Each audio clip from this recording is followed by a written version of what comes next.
You're live. Got it. Welcome to the Board of Education Curriculum meeting. I almost said party. It is Valentine's Day. Today's the 14th of February, and please pardon us for the technical difficulties. We are starting at 5:41. We have some board members present, Colin Hostin and Erica DePalma, and of course myself, Mary Ellen Flaherty Ludwig. Today, we're going to be examining the efficacy of the interventions with SRBI students. Rob Pennington is going to introduce us to his team. I'm very anxious to hear all of their good stories. Good evening, everyone. Thank you, board member Flaherty Ludwig. So we have our team here. We have Stacy Bergen, who's the educational administrator for curriculum professional development. We also have Deb Perry, who's the educational administrator for SRBI. So she will be taking the lead this evening. But we are also lucky to have with us amazing improvement teachers. And we have Kristen Maloney from Jefferson. She's a math improvement teacher. Colleen Rumsey from Tracy. She's a literacy improvement teacher. And then we have Megan Kartstein and Rena Bertel from Cranberry. That Megan is a math improvement teacher and Rena is the literacy improvement teacher.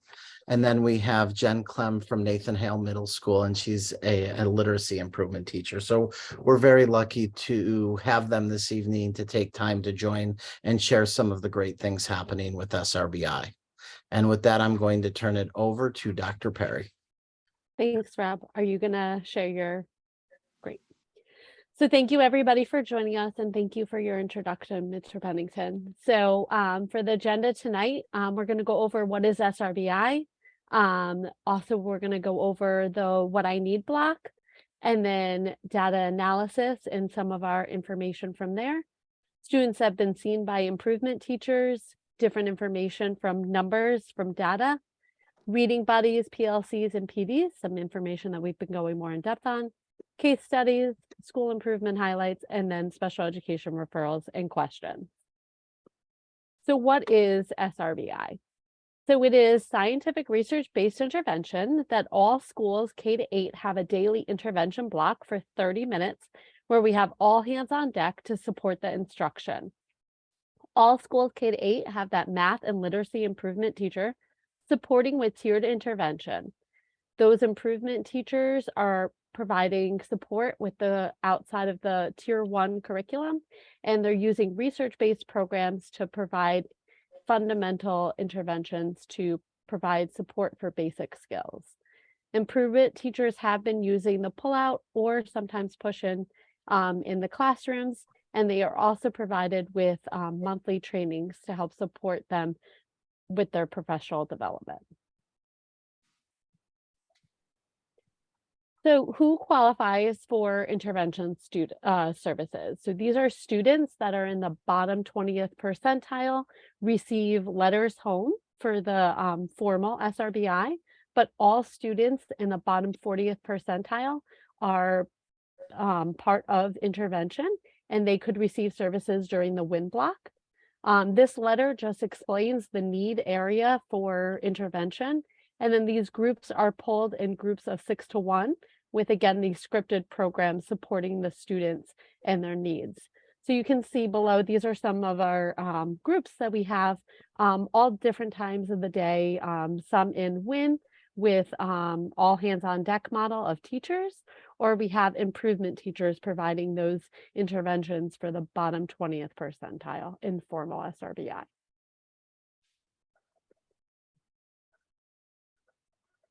And as I was talking about, we have something called that WIN block. So this is something that we've built out a lot more this year. It's the block that is called What I Need Now. So this is 30 minutes daily in all schools, K-8, with an all hands on deck model. So all staff members are involved in this. And I know that Ms. Clem wants to speak a little bit more about WIN. Mm-hmm. So WIN is definitely very appropriately named, What I Need, because we are really addressing what the students need, what their individual needs are. And the legwork for this new program actually began back in the springtime when we were determining which teachers should do which programs, because we were told that they would be offering a lot of training on that August 30th date. And so we, the improvement teachers, worked to figure out which teachers should teach which programs, sometimes based on teacher interest. And after completing that training, improvement teachers help to support those teachers in acquiring materials, reviewing progress monitoring, their progress monitoring role that they would have, and also just offering them support as they learned how to navigate these new programs. And then following those trainings, following that, we also have preparations that we do as we go into each new WIN cycle. We assess students and triangulate data to see what the best course of action is for students. Sometimes that's continuing. Jen, yeah. Could I just ask, Sure. You said they are cycles, and how long is a WIN cycle? They have varied a little bit. They are roughly 8 to 9 weeks, maybe. Is that right, Deb? Oh, so it's similar to a quarter, close. 6 to 8 weeks. Yeah. 6 to 8 weeks. Yeah. Yeah. Thank you. Yeah, no problem. So if students have demonstrated a lot of growth, or if they have surpassed that 40th percentile threshold on the NWEA, they might be ready to exit the program that they're in. Some students exit the one that they're in, but go into another one that might be more appropriate based on progress that they've made. And then there are some students that exit and are moved into a tier 1 class. And we've also had students that are able to be put into an enrichment group based on their progress as well, and how they're doing on the NWEA assessment and in their classes.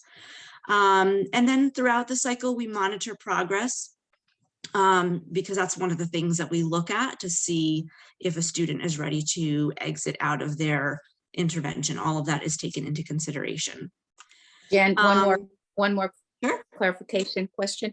When we're all coming back to this, we'll probably look at this later on or even tonight, the tier 1, tier 2, tier 3, if you could just review that, not in great detail, but what's the one you're aiming for?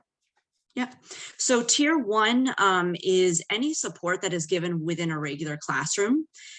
So in our WIN time, what that tier 1 looks like is the class sizes are bigger, at least at the middle school, they're generally about 20 students. And they are still providing support to those students in the areas of reading or math, but they are given, the instruction is not as intense as these small groups are.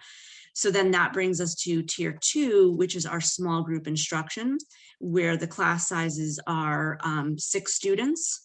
And those are, that's where we're doing the intervention programs that are being taught. And doing our progress monitoring to see if those students are ready to exit or not. And then tier 3 instruction is for groups of 1 to 3 students. And tier 3 instruction is delivered by the improvement teachers. Does that answer your question? That is so clear. That sets us up for the rest of it. Go ahead. Okay, so we've received a lot of positive feedback, both from staff and students. We're receiving great feedback from teachers that they are enjoying teaching the programs. And some of these teachers were a little apprehensive as they were learning these new programs because it might have been a little bit out of their comfort zone. So it's been really wonderful to hear teachers saying, yeah, I really like this program. They see how it's benefiting the students. And they're saying, yeah, that the students like coming to work through these programs. I'm also noticing that they are gaining an understanding of the students who should either continue with the program or should exit the program, because we look to them for their input as well. And they're becoming more comfortable with saying, yeah, I think this student might be ready to exit, or no, I need to keep the student for longer. And we've also got, Yeah, Jen, I'm sorry to interrupt, but no there's problem. been some feedback that teachers don't like instructional coaches and interventionists on social media. So when you're collecting this type of feedback, because this is counter, to what you hear on social media, is this you're taking a survey? Is this people reporting back to you directly? It's really teachers just sharing with us, sometimes Yeah. totally unsolicited, where they are just saying their positive interactions with the programs and that they're enjoying the programs. We have not put out a survey at this point. That might be something for us to consider after they've taught these programs for the year to see how things went. But it's really teachers just coming up to us and telling us how great things are going. And then we also at the start of the year when we were supporting the teachers, we would also ask for some feedback as well on how things were going. And it was really pretty positive. Sometimes we get a few little complaints, but it's not necessarily about the programs. It's just teachers have a lot on their plates is really what that stems from. Thank you. Yeah. And so All we've right. received I just wanted to say, can I just say something about the positive response from students? Please So do. students are also reporting that the programs have been helpful for them. They, honestly, at my school, it was even more positive than I expected from the students. I was assessing students for our mid-year check-ins, doing DIBELS and HD word assessments.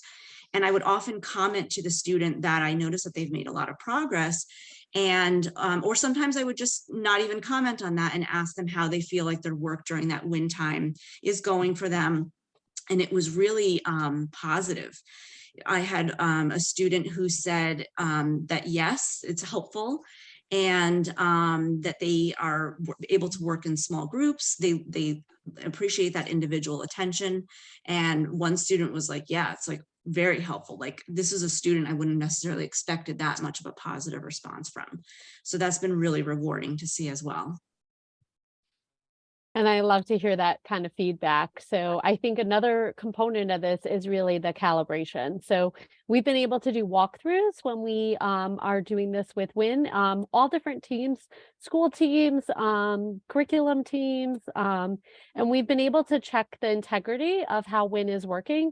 And some of the things that we're highlighting are programming, the group size, and making sure that the kids are understanding why they're in what they are and what they're working on. Again, it's really important to note that students can receive intervention in both literacy and math, and it doesn't have to be intervention. It could be also enrichment or extension. So any kids that are not below benchmark are during this WIN time getting what they need. So they're either getting enrichment or extension on whatever different areas. We have lots of different gifted and talented teachers involved and different coaches, and we have theater coaches, and there's a lot of different ways that we're providing extension for these children that don't need that intervention.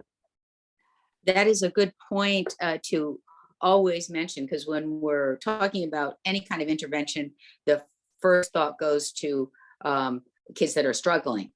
But this is the even-handedness about it, that you have everyone experiencing these 30 minutes going either to lift up or to enhance. So that's a very, very strong point. Thank you. And then I just wanted to highlight that this is also, we said K-8. So this is something brand new for the middle schools that they've really built out with, a lot of all hands on deck, and really supporting that with all different areas of those 5 pillars of reading to support students in all different areas.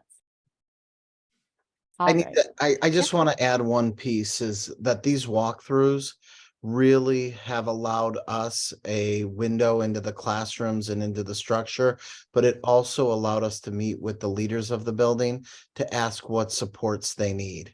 And we've been able to provide support to each of the building, because one building might have a schedule that's working perfectly, or they might have X amount of people trained in interventions. And principals were able to say to us, I need a couple more people. Can we create a plan? Can we figure out we need more resources. And so for a middle school in particular, they said we needed a couple more sets of this resource, and we were able to create a plan to support them with that, with their needs, and really help to work collaboratively with the schools around that support. So yes, it was great for us for calibration, but it also allowed us to build this idea that as a schools team, we're in support of the schools, and we're here to have a conversation on what supports you may need. Great, thank you. So then the next part is we're going to dive a little deeper into the universal benchmarks. And so we're first going to start with the DIBELS 8, and we wanted to make sure that we had an awareness of what this was. So it's a time screener that measures nonsense word fluency, phonemic awareness, reading fluency, and comprehension. This is specifically K-3 that we measure this as a school district-wide. So something that we were able to look at is based on giving this for 2 years in a row, we were able to look at matched students. So matched students are students that were in intervention with an improvement teacher from fall 2021 to fall 22. So we looked at 105 students, K-3, that were with specifically improvement teachers to really see the impact. And so when we look at this, we look at the fall in the blue, and we look at the orange as the fall 2022. And so you can see that we are decreasing the amount of students in the bottom benchmarks, and we are increasing the students that are on grade level. When I look, I see in the 41 to 60, we see 21% where we didn't have barely any with 1.9% and 4.8. So we have increased that number by 26%. That is on grade level students on the DIBELS specifically, that are students that work with improvement teachers. Really incredible work. Really incredible.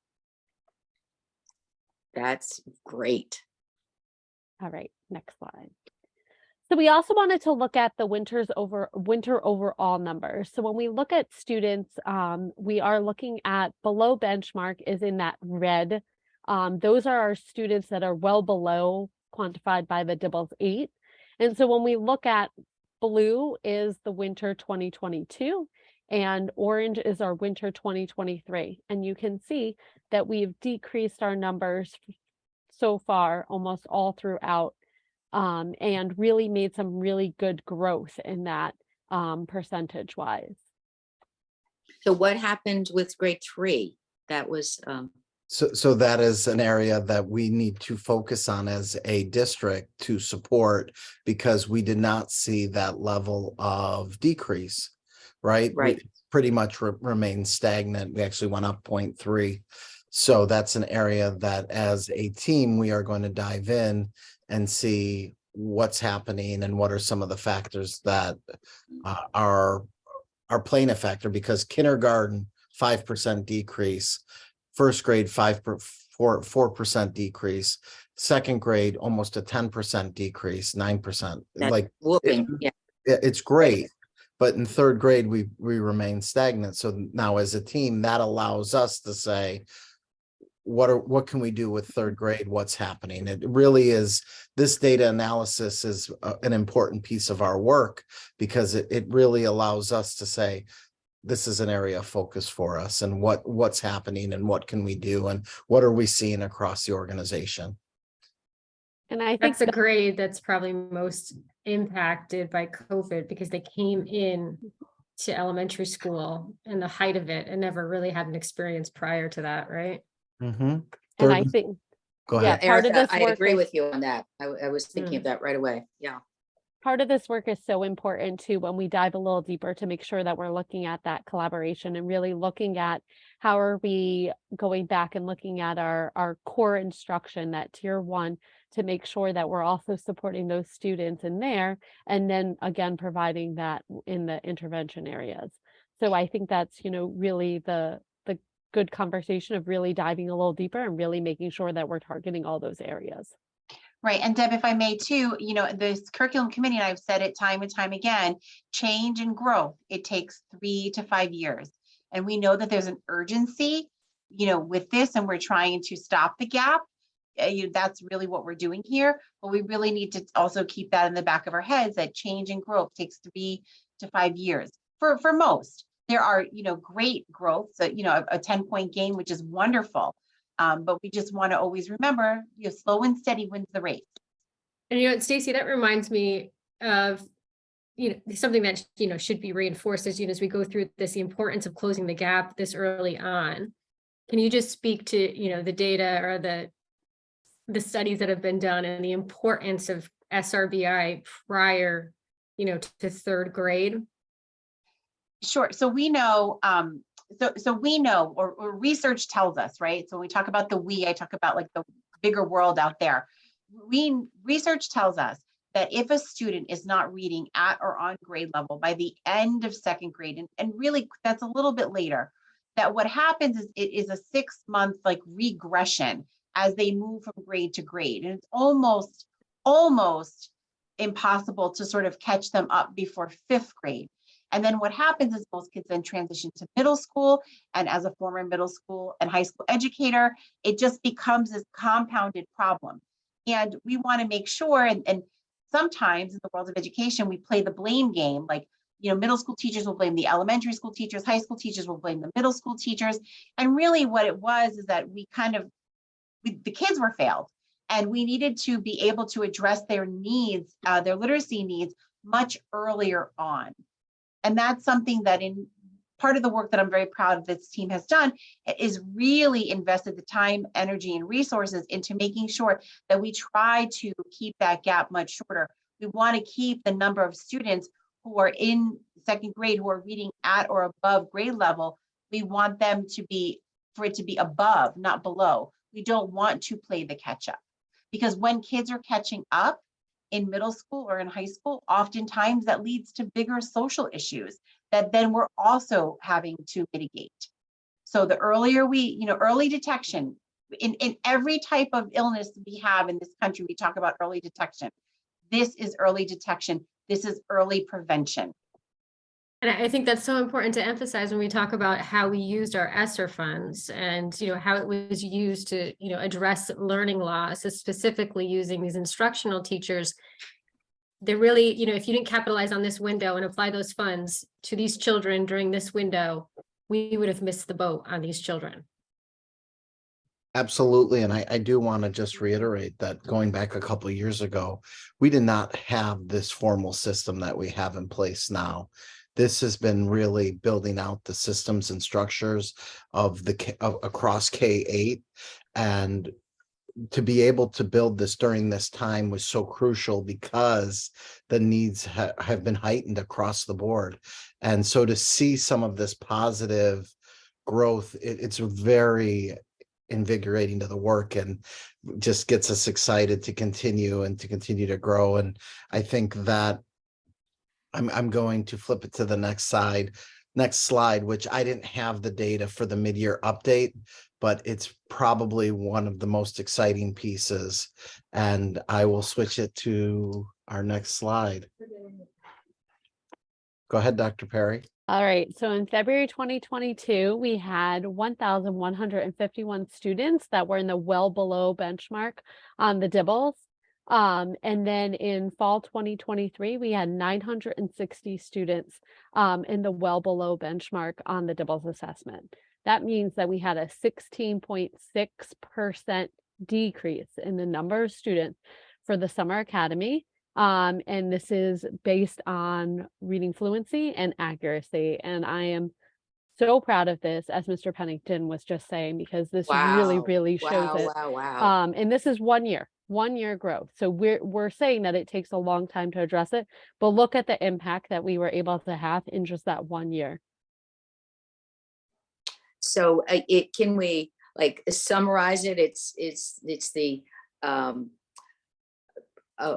having everyone in a system where some support or some enrichment is going to happen, and those that get the support are going to be in small groups and very focused on their reading or their math skills, and that's what's brought this up. on their individualized level with, specialized trained reading professionals that are able to support their areas and also organize groups for other students with the need of their students in a program that is helping them maintain or make progress. Super The other important. really stellar part to this is that the fluidity of it, that every 6 yeah. weeks or so you look and, okay, this one can exit and this one needs a little bit more. That's so important, not to get boxed into needing help all the time. It certainly gives an opportunity for the child too to think, oh, I'm getting someplace. And I just need to really take a moment to say that this work is really the hard work of our educators, our interventionists, improvement teachers, but also the classroom teachers that are working hard every day. So I just want to really highlight that because we're really happy and excited to see this decrease. That means we are seeing growth in our students. If we're looking year over year, I mean, that is a big number of students, but it doesn't come without the hard work of the teachers.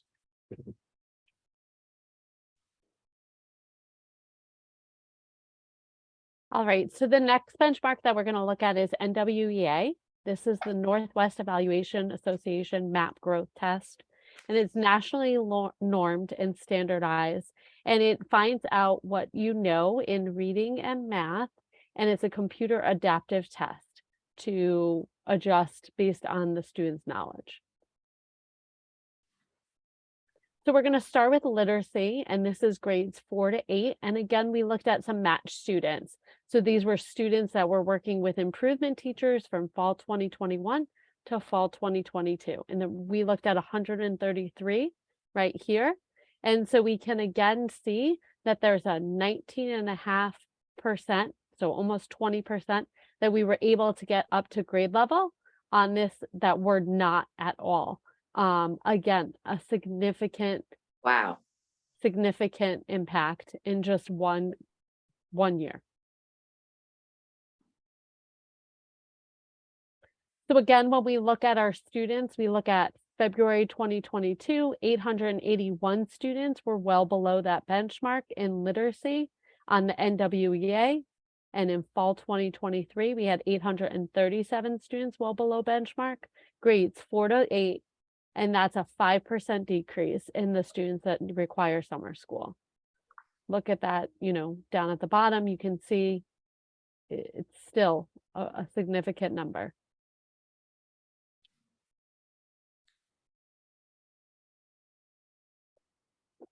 When we look at math, we're looking at the matched students again, 293 students we were able to look at in grades 2nd to 8. And we were able to increase about 13% from fall 21 to fall 2022. And these again are students that are meeting with improvement teachers. You can see 69.6% were well below, and then we got that down to 56.7. And then we had just significant decreases from there. So that chart really highlights that and really shows the impact of that 14% that we're able to move from 1 year of intervention services to become on grade level.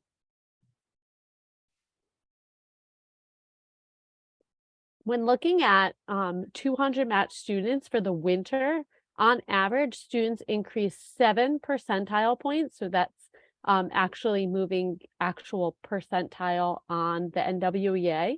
And 53 students were able to move to that new percentile band.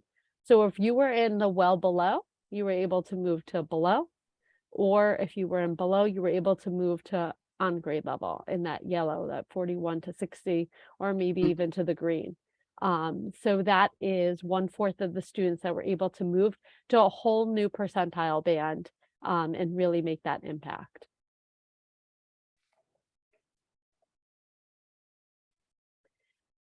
We service a lot of students in intervention. So in fall 2022, we were able to see 1,243 students. 120 of them were able to go back to core instruction, back to that tier 1, or get enrichment during WIN time. we had 825 students remain or be in tier 2. Only 60 students in tier 3, meaning they needed intervention daily in a smaller group. And then we added 226 students, and we only had 12 PPTs requested based on SRBI.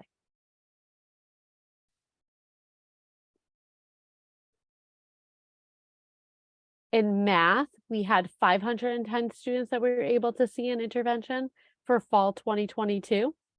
In tier 1, we had 159 students. Tier 2 was 857 students. Tier 3, 69. We added 411 students in, and 14 PPTs requested through SRBI, which means that there was 26 so far PPTs requested based on SRBI. Now, these are numbers that are from cycle 1 and 2. We have just created a new cycle, so we are going to be updating those numbers and getting those, updated. But as we said, we are cycling students in and cycling them out, so we need those to go along with the date. Debbie, could you talk a little bit more about the 26 PPT? Yeah, so based on the data that we received, based on the progress monitoring data and the intervention, we saw that those students were making progress on the intervention.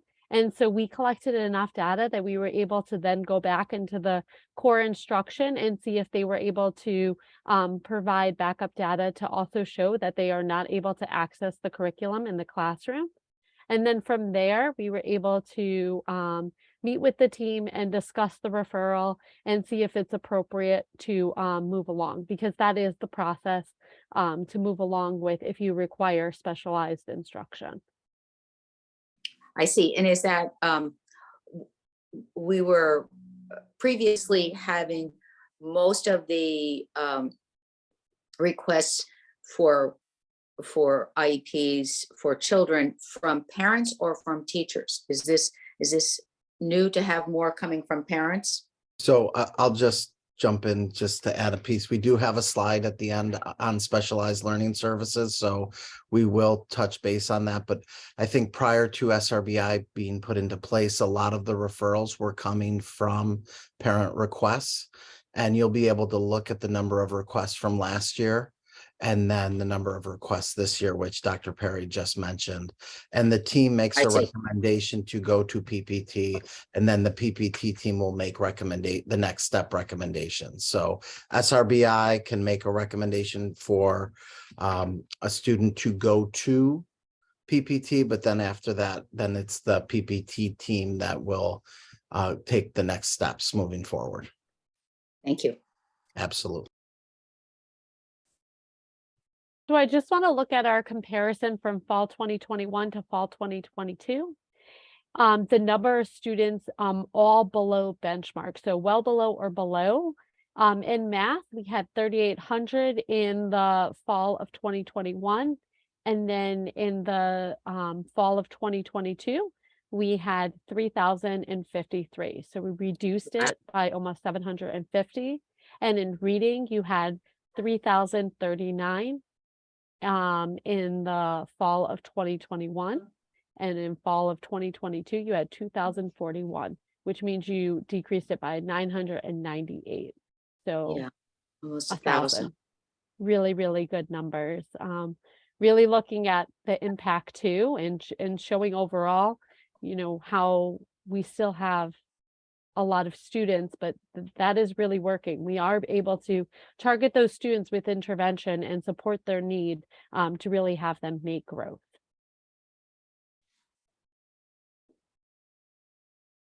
So we do still have a need for intervention. In K-3, the DIBELS 8 shows us that 49.5% are still below benchmark, and grades 1 to 8 in the math NWEA, 48% are still below the 40th percentile. And in grades 3 to 8 in the reading, 42.5% are below the 40th percentile. So we still have a way to go, and we really need this intervention support, because they are the ones that are working really hard with these students in small group, really targeted to work on their specific need. And sometimes their need is reading and math. It is really, really targeted instruction based on their focus. Mhm. We have focused this year on professional development. We were able to provide 2 full days of intervention. So in the morning we did elementary, and in the afternoon we were able to support the middle school. We had trainings in all different areas in person for literacy and math. Some of the examples of what we were able to provide was HD Word, which works on phonics and phonemic awareness and fluency. Haggerty, which we were able to work on for phonemic awareness. Rewards, which works on the comprehension. Third Quest, more of a middle school based program. Great Leaps focused on fluency, and Writing Revolution, which is focused on writing. In math area, we were able to focus on transitions to algebra, which helps support our students that are going to be transitioning soon to the high school. Bridges, which is more math fluency and math concepts. Do the Math, which we just built in this year to help support students, and iExcel with some in-person training. We have also built out with teachers vision, small group PLCs, which is professional learning communities, and then working around a problem of practice, then being able to meet at different schools and work collaboratively through different problems that they have, and really work through different areas of intervention, and then get to see different environments and talk through a problem of practice. Really talking through the data, looking at students, analyzing, maybe talking about some instruction that's missing, and see next steps. And that next steps aspect is very important to make sure that we're doing that reflection and really appropriately looking at where can we go from here. And I think this was new this year to really build out a PLCs for our improvement teachers, and it really providing them the space to come together. Would anybody want to share, because all of our improvement teachers here are part of a PLC, just part of the experience for you this year? Go ahead, Kristen. Thank you. Sure. I just think it provides us with a great opportunity to collaborate professionally. And it's really great to hear the perspective of an improvement teacher from another school that has different needs than you and might provide their supports in a different manner. So to get those different perspectives have been really, really helpful. Thank you. Thank you. Thank you, Kristen. So another thing we were able to build out is reading buddies. This was working with NEF. We are able to provide some volunteers at third grade classrooms, and to provide some small group support. And so we've been building this out in schools of higher need to really help focus and target literacy instruction during that literacy block. And really supporting with different professional trainings to support these volunteers in the classroom. Do the volunteers come at specific times every week, or how do you manage that?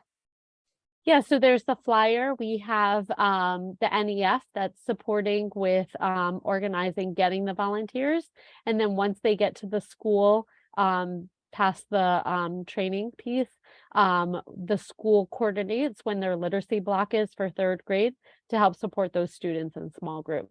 We've been able to build it out in 3 schools right now with about 30 volunteers.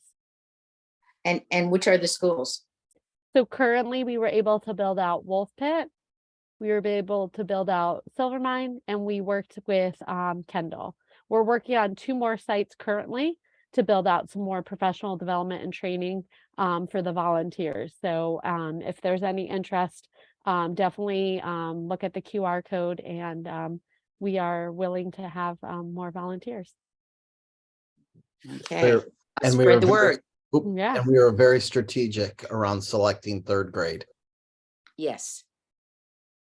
Right. So the impact is really where we wanted to look at that. We did want to show a couple of different stories. When we looked at that data, I was just talking about that component. So we were able, and this one specifically for math, when an improvement teacher saw 122 students, they were able to move 27 of those students back into the general education classroom and not requiring the need of intervention. Then we had about 92 students that remain in intervention, and 3 more students just needed that extra little support that we had to add a little bit more in. When we look at literacy, we also looked at some of the specific data, and I had one person send in a great highlighted success story from grade 2 specifically. So when we looked at students on what we were just talking about, that DIBELS 8, 6 out of 11 those students who were in the well below became in the below. 1 out of 11 those students went from well below to benchmark. 4 out of 6 of those students went from below to benchmark. And 2 of those students who were in the below stayed in the below, but their scores increased. And it's really important to see that every single one of those 17 students highlighted made growth and good growth. And that's really important to recognize that, you know, it takes time, but it's being shown even in a short amount of time. Wow. So I have Ms. Rumsey on here, who's Yes. going to speak a little bit more specifically to Tracey during that win time for first grade. I want to talk a little bit about the nature of improvement. When I was growing up, it was a negative thing. If you went to the improvement room, you were embarrassed. But there is so much joy in our students coming into our improvement space. They're disappointed when we tell them they've graduated and we're not going to take them anymore. And I think a good example of that is my first graders who like to bake consonant, vowel, consonant words. And just look how intent they are on baking these words. They have a choice of 4 vowels and several consonants, and they are making words, and they're so excited to make them and to read them. And all of a sudden they say to me, oh my gosh, I can read. Yes, yes, you can. We're also doing something where we're doing a lot with Fluency Comp, and I specifically pick articles that students are interested in. And I have this one student who loves lapis lazuli, which is almost I would say an Egyptian gem. And when he saw the reading on Thursday, he said, I'm reading the whole thing to everybody and I'm taking it home tonight. And I've never seen such excitement in his eyes. Because if you were to ask him as a 4th grader if he could read, he would say no. But he took that thing home and he figured out the hard vocabulary words and came back the next day and couldn't wait to read it to me.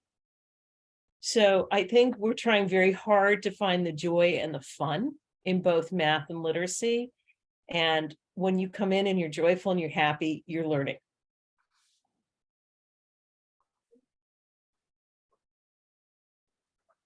Thank you, Colleen. And then we have Kristen that's going to highlight a little bit from Jefferson in math. Yes. Okay, so as a math improvement teacher at Jefferson, I am regularly looking at and analyzing my Tier 2 progress monitoring data, as well as this data from NWEA testing that you see. So what I'm showing you here is our recent data that I'm very proud of at Jefferson, because it shows the growth that our students are making in math, seen by comparing how our neediest students scored on the middle of the year math test from the winter of 2022 to most recently, the middle of the year math test from the winter of 2023. Wow. And what you can see here is a great decrease in how many students are in that percentile. And just to reiterate what I think came up earlier is the NWEA test is a standardized test that assesses students in many areas of math, not just on their grade level. At the start of the school year at Jefferson, we had close to 70% of our students who qualified for Tier 2 support in math because they had scored at or below the 40th percentile. But since providing tier 2 supports through scientifically research-based interventions, we have seen 15% of our neediest students advance out of formal tier 2. That's that top number from winter of 2022 to 2023. And 15% have actually exited tier 2 and returned back to tier 1. So students at Jefferson have moved from a space where they used to express a lot of math anxiety, didn't want to come to tier 2, it had that stigma about it last year, as Colleen just mentioned, to this year, telling me regularly how much they love math and when am I picking them up again. Can I also mention that the NWEA is a moving target? So when you take the test in the fall, it increases in difficulty in the winter. So not only are you trying to get them up, but you're trying to get them even beyond to get to grade level. Right. So if they were to stay exactly the same number, they would have learned a considerable amount because the test is more intense. Yes. So then that makes an increase, or in this case, fewer students in the 20th percentile, all the more wonderful. Even more significant, correct. Because the other piece I just wanted to add is that you have a growth target. Every student has a growth target. Growth target, And yes. if you hit your growth target, it means your percentile stays the same. You have to exceed your growth target to raise your percentile. So to see the significant number of students here that have grown beyond their percentile is really, it's just exciting. Very exciting. Very exciting. All right, so we are gonna have our Cranberry team close us out with Megan and Rena talking a little bit about special education and specific referrals. But before they get there, I just wanted to again highlight that number. So in 2001 school year to 2002, we had 2021 into 2022, I apologize. We had 110 referrals, and then from 2022 to 2023, we had 26 referrals. As Rob did speak about, it is so important for that really early identification. And then just to remember that these SRBI special education, PPT referrals are based on that intervention data that is so important to really go through in the process and really understand who a child is. This wasn't noted, but out of those 26 referrals that were brought to the table this year, only one student wasn't identified. So they were all really, legitimate referrals that really the students really need specialized instruction to help support them outside of the classroom. Megan and Rena? That's very interesting. Very precise in assessment that you could have only 1 out of 26 not make that bar. Exactly. And then going back to those SPED referrals, these decreases are due in large part to our improvement teachers and the SRBI process and methodology that we've been using to give students differentiated instruction based on their individual gaps in learning. SRBI is vital to the special education referral process. Every student must go through at least 2 rounds of SRBI with the improvement teachers before even being considered for a referral. And so our improvement teachers closely monitor those students going through those rounds and help teachers make decisions on the next steps to ensure students make adequate progress. The different tiers of SRBI support that were spoken about earlier, tier 2, tier 3, have actually lowered the special education referrals. For example, at this time last year at Cranberry, we had approximately 15 special education referrals at this point in the year. And as of right now, we've only had 4. I'm going to hand it over to my partner, Rena.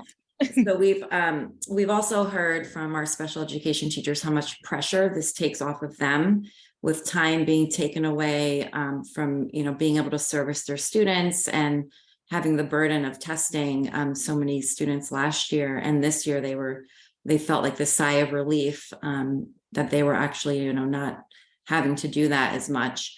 And I also think that the parent referrals have also gone down. I know that when I started at Cranberry, the referrals from parents it was mostly referrals from parents because we didn't have this process in place where we could closely monitor students and relay to parents of the progress that they were making. And sometimes we usually have like a parent meeting with the parents and show them all the data that we have, that their students are actually making progress. And, you know, we kind of delay that, you know, referral to special education. And oftentimes these students end up not having a disability. They just had some gaps in learning, and they do end up going back into tier 1. So I think that this process has really helped in that, decreasing the referrals. And, you know, if this is taken away, I think it could really kind of go back to that, just, you know, parents and teachers possibly over referring kids to special education. I see your point that that easily happens if you're not looking carefully at each student, as this structure helps you to do. Right. Yeah, it really. So this is our SRBI update. I did want to make sure that we could provide time for any questions. We went through a lot of data. I'm going to stop sharing so that we could see each other. We went through a lot of data, and we talked about both qualitative and quantitative numbers to really talk about what's happening in the school. And I again want to thank our improvement teachers for taking time on a Tuesday night and joining us to share about different work that they're doing. And any questions?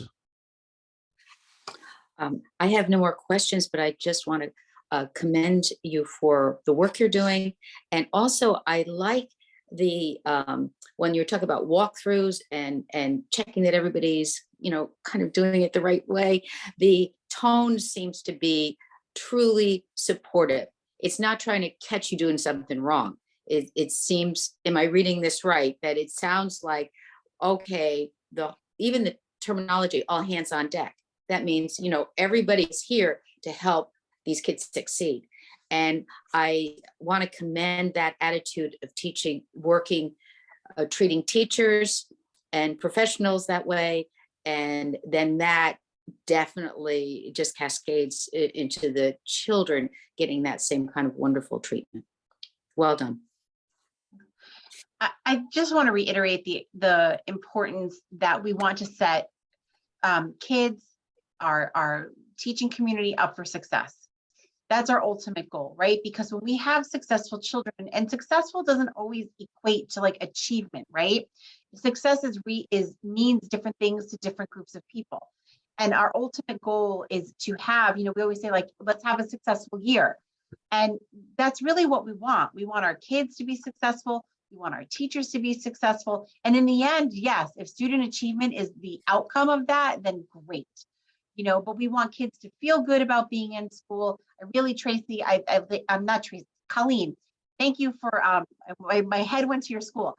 Thank you for sharing about like the mindset shift in what intervention was versus what intervention is, because I think that that's really important, that we begin to shift the way that we think about things, the way that we push children to be the best that they could possibly be.